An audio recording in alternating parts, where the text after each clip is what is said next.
Hey everybody, it's Reverend Stan. I hope you guys enjoy this video. We actually got to take a Lake Junaluska vacation this year on the 4th of July. I hope you guys really enjoy this. We got to see a lot more things that we've ever got to see before.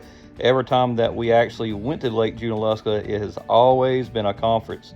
This is the first time we actually got to do some of the activities and get to look around and see what they was all about and see really what they had on the grounds there, and really get to know some of the people and how things work there. But anyway, here we go right into some film. Here we go. Hey everybody, this is Reverend Stan. I hope you enjoy these fireworks. This is some of the fireworks that we did get to film. They was beautiful fireworks. They got to show a lot of different colors, a lot of different sizes. And they went a little bit further up the air as we went on, but there was some beautiful fireworks. We got to see them right from our hotel. We really enjoyed the fireworks. We'd like to see those fireworks again. As you can see, there's some very beautiful fireworks that they're shooting along here. We didn't get to tape a lot of it, but the ones that we did was very beautiful. I have more on Facebook, but this here's the only one I got to tape to put on this program. I hope you enjoy this, and we're fixing to go into another program right here in a second.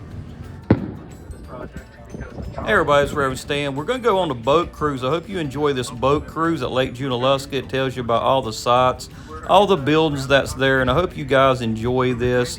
Here we go on the boat cruise. Hope you guys enjoy it. And it is actually a beautiful, beautiful structure on the inside. We have a lot of Ukrainian stained glass work over there, and it is a beautiful sight. It paints the walls when the sun is coming through, and it is glorious. Over there on the left of the chapel, a smaller stone building, is called the Room of Memory, and it is actually an on-site columbarium and for loved ones here at the lake. And it also has a book in there as well called the Book of Memory that has all of those 90,000 names mentioned in it.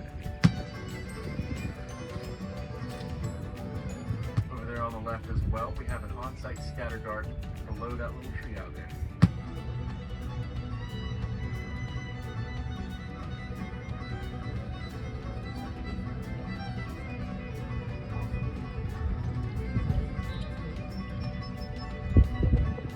If y'all look over here to your right, you will see the last building on our tour, and it is definitely one of the biggest. Definitely can't miss it. This is Stewart Auditorium. Stewart Auditorium was the first building here on lake property, and one of the two buildings here on the historic registry. Shackford Hall is the other one. And so Stewart Auditorium was originally constructed in the year of 1913, and we decided to throw those sides on all those windows in the year of 1955. I like to say, if you want a fun game, I say just go around the sides, count all the window panes, and then get back to me. It'll take you about an hour and a half. But you probably don't want to spend 4th of July doing that. But so the Stewart Auditorium is actually Haywood County's largest auditorium, seating 1,400 people. And its original seating capacity was about 2,000 back in the day. But we had some downsizing whenever we put those sides on, as well as added this little back porch area.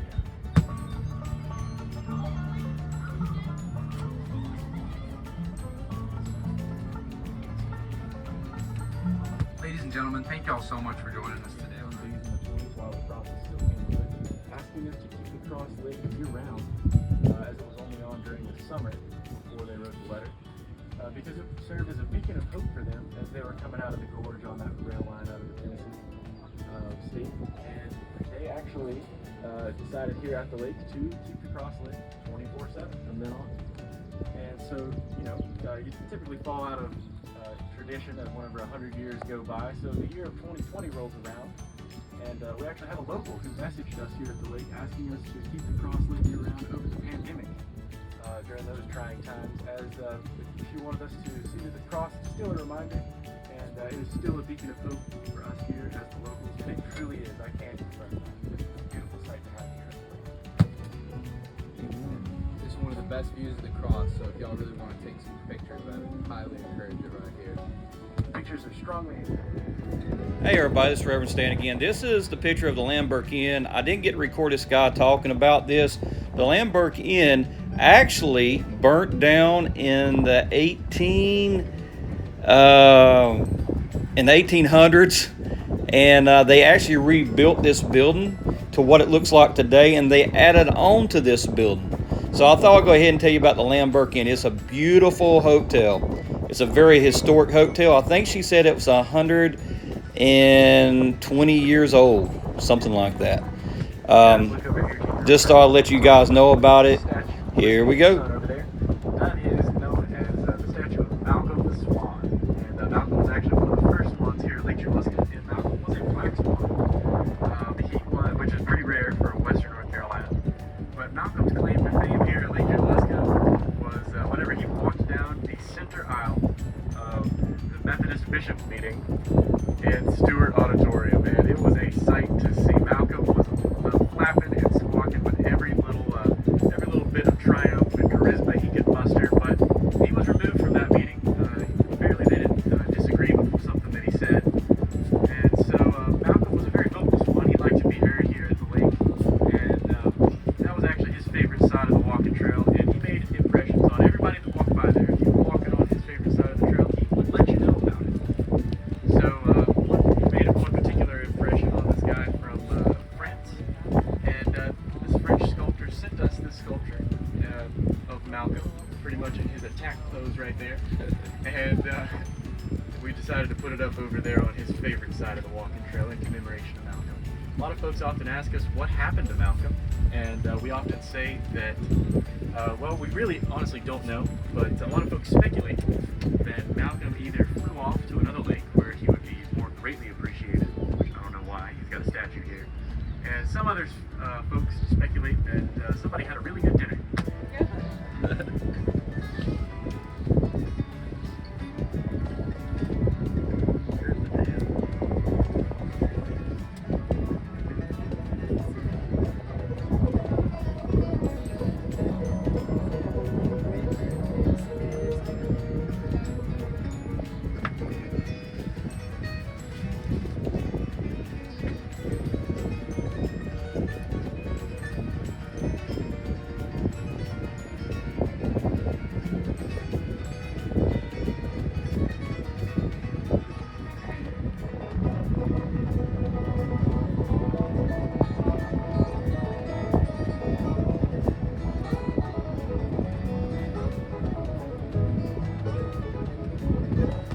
Directly in front of us, you will see the Lake Junaluska Dam. The dam was constructed from 1911 through 1913, and we decided to throw that bridge up on top of there in the year of 1920. That is our one-lane courtesy bridge, and we like to say here at Lake Junaluska, we love our one-lane courtesy bridge because it gives us a great opportunity to give everybody a wave as folks come on and off property. We get a lot of questions asking us what those discs are hanging from, or why those discs are hanging from the dam. No, unfortunately, that is not the boat cruise mixtape that is out yet. That comes out shortly. Sorry about that. Sorry about the wait. But that is actually a deterrent. That is our best effort to deter our one trouble swan, Priscilla, from going over the dam. She has gone over the dam 5 times in the last 2 weeks. However, I do not blame her for trying to get down there because it is a beautiful little picnic area down there. We've got a great little field. It's a great spot for the kids to run around, and a beautiful, beautiful area. The water coming off the dam looks very picturesque, like a giant waterfall. I highly suggest y'all check it out if you haven't already. Down there, also below the dam, you can catch trout, a lot of rainbow trout down there, as well as in the lake we have carp, crappie, bluegill, and bass. A lot of folks also ask about Priscilla and how she's doing. We are thankful to say that she is over at the golf course right now in what we like to call swan therapy, showing signs of improvement. We miss you, Priscilla.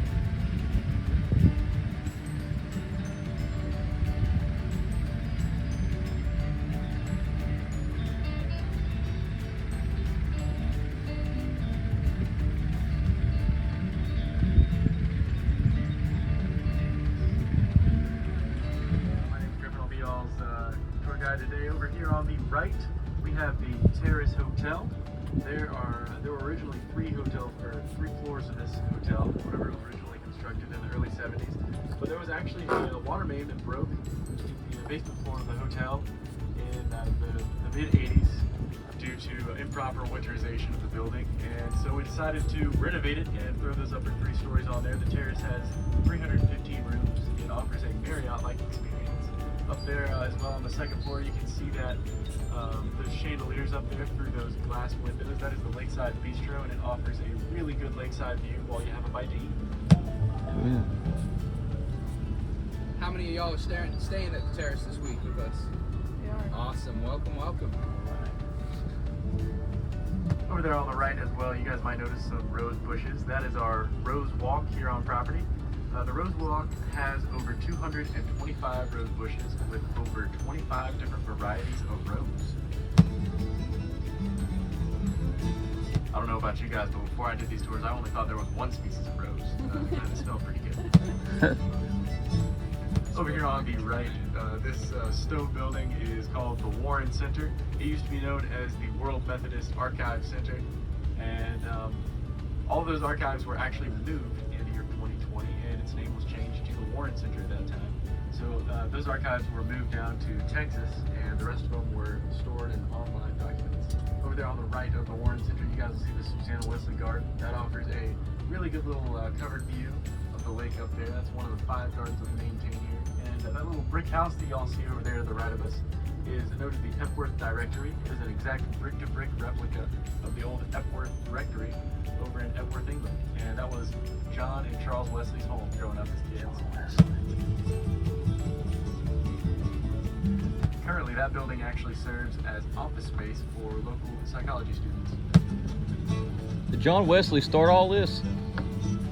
John Wesley, George Stewart, Is anybody here a fan of the Abbott brothers? Over here to the right, this house with a sort of bluish hue and an American flag sticking out is what is known as the Abbott Brother House. And that is actually their uncle's house. And the Abbott brothers used to come down here in their summers and enjoy time here at the lake. They love the lake so much, they even decided to put it in one of their songs. That's cool.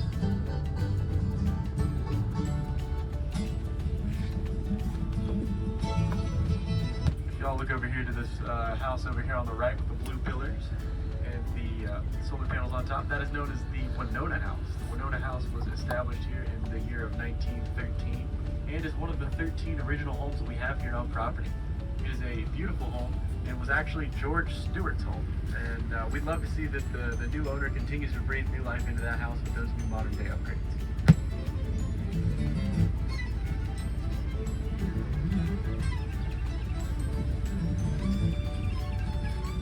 On the right, y'all will see this first little water feature that we got here on property. This is actually the Balsam Creek drainage, and this actually makes up for 10% of the water here at the lake. Y'all notice this little Greek column structure looking thing over here on the right. This is actually known as the Harrison Colonnade. The Harrison Colonnade was constructed in 1951 and served as a very good symmetrical background for all kinds of different photos. A lot of different high school students come down here and take their prom photos, and we actually had a proposal happen down here a few weeks ago. It was really beautiful pictures came out of that. Over there on the left of the colonnade, y'all will see some of those crepe myrtle trees.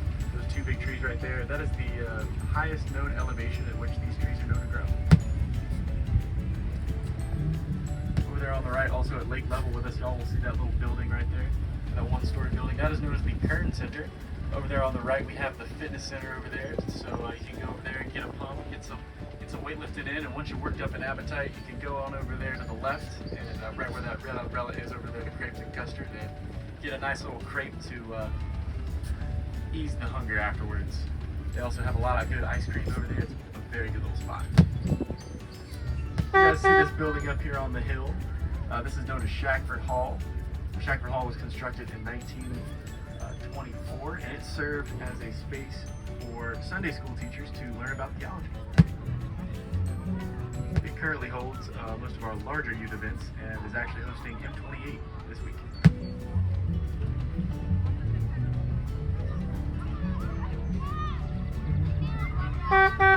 Yeah! Cole, you look beautiful. Over here on the right, y'all will see the Lake Junaluska Pool and Outfitters. The Outfitters are over there on the left. You guys can get outfitted with all kinds of different floating vessels. If it floats, we can rent it to you pretty much. And today we are actually doing reservations, so we're not doing walk-ups today, unfortunately. But you guys can go online and reserve some boats. We highly encourage y'all to do that if you want a more up-close experience with the water. Over here on the right, the pool was actually not constructed until the 50s due to the polio epidemic, but up until then, folks used to swim directly in the lake. So the first pool that we constructed was actually an infinity pool, and due to the rising and falling of the lake water, it caused a lot of issues with the pump room and everything else like that, so we decided to elevate the pool in the early 1970s. And so the pool stands as it is today, and it has served us very well today.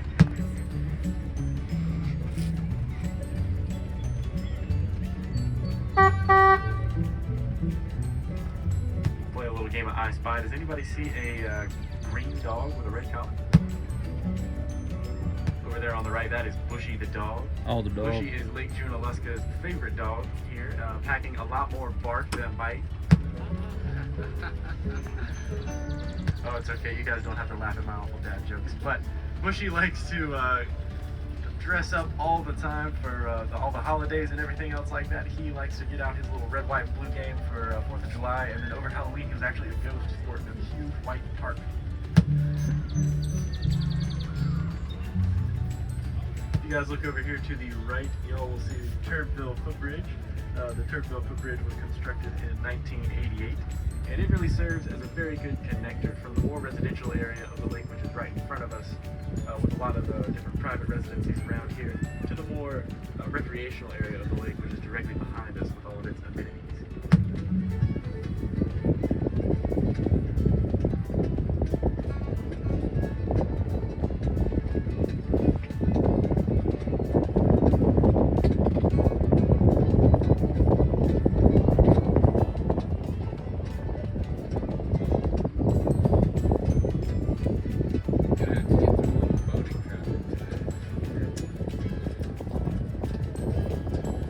So actually directly underneath us right now, we are going over the Richland Riverbed. The Richland Riverbed accounts for the rest of the 90% of the water that comes into this lake yearly. And it was actually the Richland Riverbed that was dammed up here, as you can see in front of us, back in 1913, giving us the lake that we have today.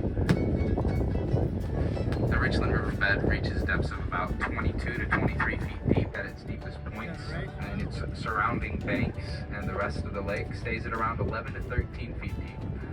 Not a very deep lake, but for a man-made lake, not too bad.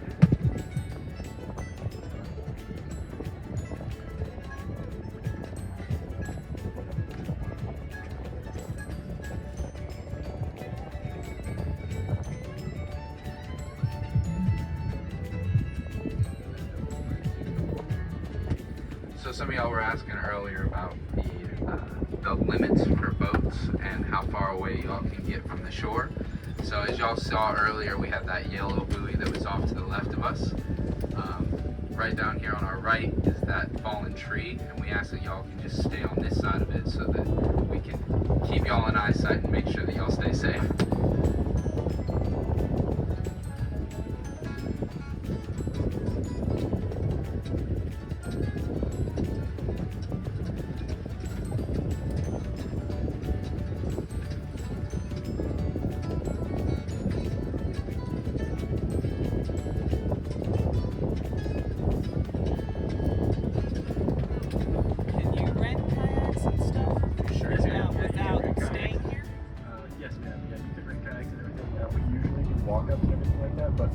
Hey everybody, this is a waterfall here at Lake Junaluska.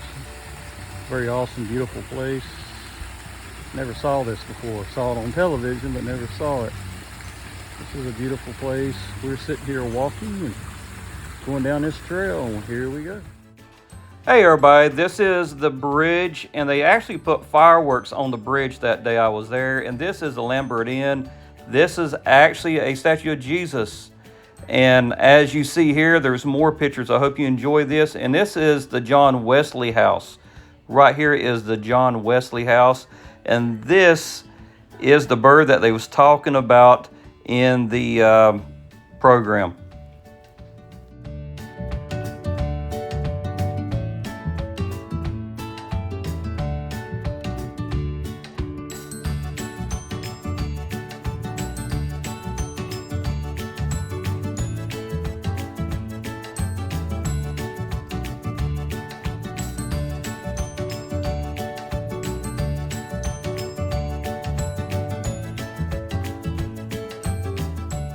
guys. I don't know if you could see it, but you see the cross that's on that hill. So the cross is lit up as a light. I was sitting here just thinking how Jesus is the light of the world. No matter how dark it is, you can see the darkness is around. No matter how dark it is, Christ is the light. No matter how bad you think things are, you can go to Him. He'll forgive you for those things and bring you back to Himself. So remember that no matter how much darkness is around you, you see all the darkness that's outside, around the lake and around everything, but that light of the cross, that's a lit up cross, is still pushing out a light that's calling out for you guys. I just thought this was very neat. God bless you.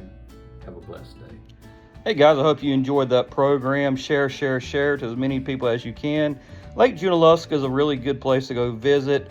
I know during the fall is a really good time for them, and in the summer it's a lot of stuff to do, a lot of kayaking, fishing. You got to be very careful about fishing. They're very particular about the environment and about that lake. So I found out there's Karens around there, so you got to be careful where you fish because they try to protect the swans, they try to protect the wildlife. So please pick up you a guide and figure out where you can fish around the lake. But it is a very clean lake. They really take care of that place. They really take care of the gardens, and also the people that lives around the lake helps to keep that place up. So they're all dedicated to taking care of that property. So it's a very beautiful place. Go check it out. It's actually in Waynesville, North Carolina, right close to Maggie Valley. God bless you and have a blessed and awesome day.